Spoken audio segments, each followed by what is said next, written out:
ಸನ್ನಿಧಾನ, ಅಲ್ಲಿ ಕರಣಕೆರೆದಲ್ಲೂ ಪಟ್ಟಾಭಿರಾಮನ ಸನ್ನಿಧಾನ ಇರುವಂತಹದ್ದು. ಇಲ್ಲಿ ಅದೇ ಪಟ್ಟಾಭಿರಾಮ ಕೌಟುಂಬಿಕ ಸ್ವರೂಪದಲ್ಲಿ ನಮ್ಮ ಮುಂದೆ ಇದ್ದಾನೆ.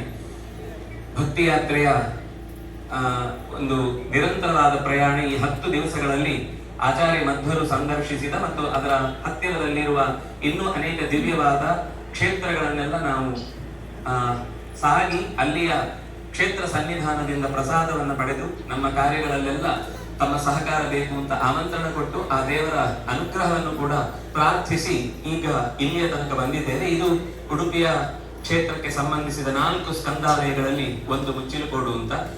ಇಲ್ಲಿ ಈಗಾಗಲೇ ಅನೇಕ ಚಟುವಟಿಕೆಗಳನ್ನ ರಾಮಕೃಷ್ಣ ತಂತ್ರಿಗಳು ಮತ್ತು ಉಳಿದ ಇಲ್ಲಿಯ ಸಹವರ್ತಿಗಳು ಅನೇಕ ರೀತಿಯ ಜಪ ಆಗಿರಬಹುದು, ತನುಮನ ಧನದ ಸಹಕಾರಕ್ಕೂ ಕೂಡ ಕರಣಕೆರೆದ ಜೊತೆಗೆ ಅವರು ಈಗಾಗಲೇ ನಮ್ಮೊಂದಿಗೆ ಜೋಡಿಸಿಕೊಂಡಾಗಿದೆ. ನೀವು ಕೂಡ ಇವತ್ತು ನಮ್ಮೆಲ್ಲರನ್ನ ಇಷ್ಟು ಚೆನ್ನಾಗಿ ಆದರಿಸಿ ಸ್ವಾಗತಿಸಿ ರಾಮಚಂದ್ರ ದೇವರ ವೈಭವವನ್ನ ಅದೆಂದೂ ಕೂಡ ಕುಗ್ಗುವಂತಹದ್ದಲ್ಲ, ತಗ್ಗುವಂತಹದ್ದಲ್ಲ ಅನ್ನುವ ಮಾತನ್ನ ನಿಜಗೊಳಿಸಿದ್ದೀರಿ. ನಿಮಗೆಲ್ಲರಿಗೂ ಹೃತ್ಪೂರ್ವಕವಾದ ಕೃತಜ್ಞತೆಗಳು. ಈಗಲೇ ಆಚಾರ್ಯರು ತಿಳಿಸಿದ ಹಾಗೆ